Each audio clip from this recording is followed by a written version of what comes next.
This channel. Hope कि आप लोग सभी लोग सेफ होंगे, जहाँ भी होंगे सुरक्षित होंगे।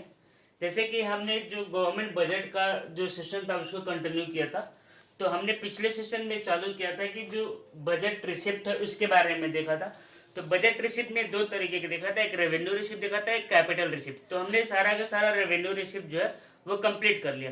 तो इस सेशन में हम लोग देखेंगे कि कैपिटल रिसिप्ट क्या होते हैं, गवर्नमेंट को कहाँ कहाँ से पैसा मिलता है, तो जो पैसा मिलता है तो उसको क्या बोलते हैं, ठीक है, इसका टेक्निकल टर्म जो इकोनॉमिक्स में है वो क्या होता है, उसके बारे में समझने का कोशिश करेंगे और समझेंगे कि कैपिटल रिसिप्ट क्या होता है।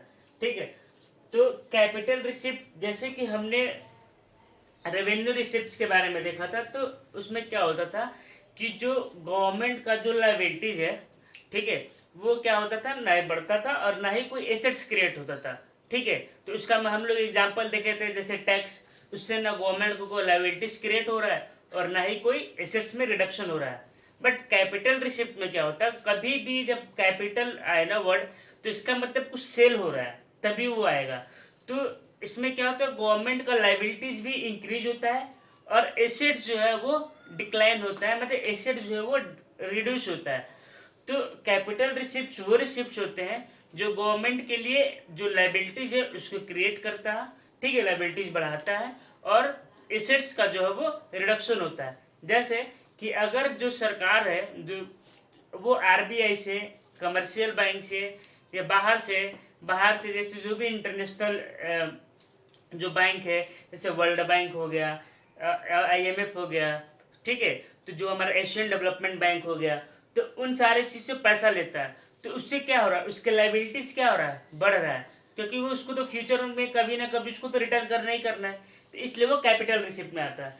तो कैपिटल रिसिप्ट जो होता है वो रिसिप्ट होते हैं जो गवर्नमेंट को इधर क्रिएट लाइबिलिटीज और causes reduction in the assets. अगर दोनों में से कोई एक होगा भी तो वो कैपिटल रिसिप्ट होता है। अब कंफ्यूज मत हो जाइएगा कि दोनों होना जरूरी है, इधर वर्ड है, मतलब दोनों में से कोई भी एक होगा, या तो एसेट्स रिड्यूस होगा या लाइबिलिटीज क्रिएट होगा, तो हम उसको कैपिटल रिसिप्ट बोलते हैं।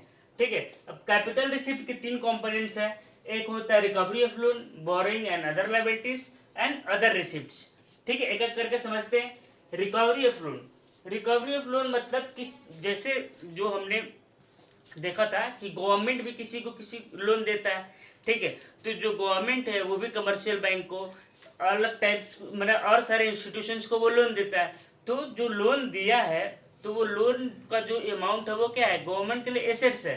लेकिन जब वो बैंक, वो कमर्शियल बैंक, वो फाइनेंशियल इंस्टीट्यूशन जो गवर्नमेंट को अगर रीपेमेंट करता है, तो वो क्या होता है, जो एसेट्स क्रिएट था वो रिड्यूस होने लगता है। ठीक है, जो एसेट्स था वो धीरे धीरे कम होने लगता है। ठीक है, तो इस कारण से उसको हम लोग काउंट करेंगे कैपिटल रिसिप्ट में।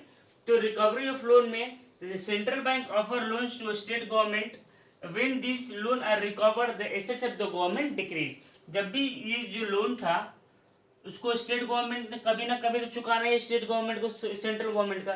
तो जब इस सेंट्रल गवर्नमेंट को, जो स्टेट गवर्नमेंट है वो सेंट्रल गवर्नमेंट का जो लोन है उसको रिकवर करेगा, मतलब पेमेंट करेगा, रीपेमेंट करेगा, तो हम उसको बोलेंगे रिकवरी ऑफ लोन। तो इससे क्या हो रहा है, एसेट्स रिड्यूस हो रहा है, इस कारण से वो कैपिटल रिसिप्ट में आया है। ठीक है, बोरिंग एंड अदर लायबिलिटीज, जो गवर्नमेंट है उसको भी अपना डे टू डे जो भी सरकार है अलग अलग टाइप के स्कीम्स लाती है हमारे लिए। ठीक है, तो जो प्रोजेक्ट्स हैं उनको बनाने के लिए उनको भी पैसे की जरूरत होता है, तो बैंक से वो पैसा, तो जो गवर्नमेंट है वो बैंक से या आरबीआई से या अदर फाइनेंशियल इंस्टीट्यूशन से जो पैसा लेता है तो उसको क्या बोलते हैं, बोरिंग। अब पैसा लिया, अगर हम लोग खुद किसी से पैसा लेते हैं तो हमारे ऊपर क्या हो जाता है, हमारा लाइबिलिटीज बढ़ जाता है, तो इसी तरह सरकार का भी बढ़ जाता है। तो जब लाइबिलिटीज को इंक्रीज होता है तो कैपिटल रिसिप्ट होता है। तो यहाँ से क्या हो रहा है, गवर्नमेंट का जो लाइबिलिटीज है इंक्रीज हो रहा है। तो borrowing create loan to the government, it is termed as capital receipt. The government take loan from three sources, from RBI, from commercial bank and from foreign bank. ठीक है, foreign bank में आप इसको यहाँ पे लिख सकते हैं, जो भी है वर्ल्ड बैंक हो गया, ठीक है, वर्ल्ड बैंक, आईएमएफ, ठीक है, इंटरनेशनल मॉनेटरी फंड जो है वो अगर जो भी लोन देता है तो उससे लायबिलिटीज क्रिएट होता है, वो कैपिटल रिसिप्ट के अंदर आता है।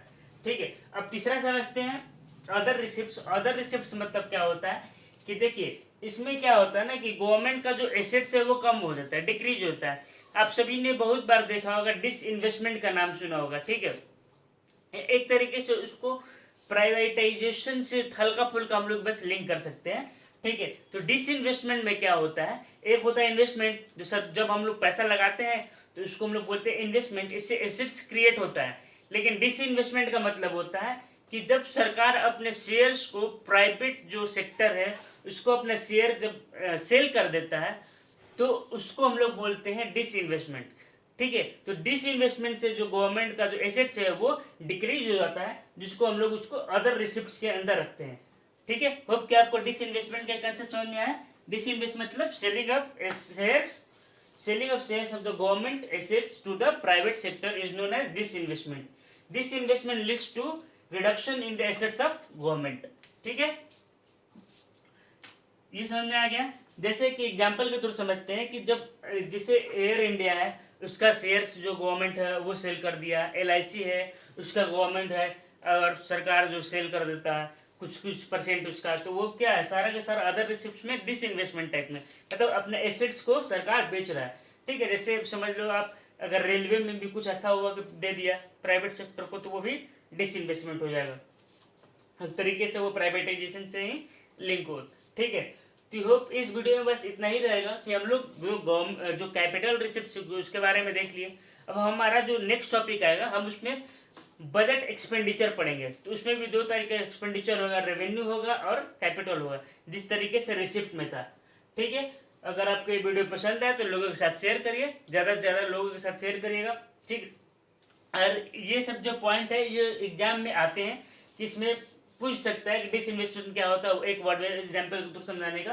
तो आप इसे सारा कंसेप्ट को पता होना चाहिए, किससे जो हमारा एसेट्स है गवर्नमेंट का वो डिक्रीज होता है, किससे इंक्रीज होता है, ये तीनों के थ्रू किसी तरह पूछ सकते हैं, ठीक है।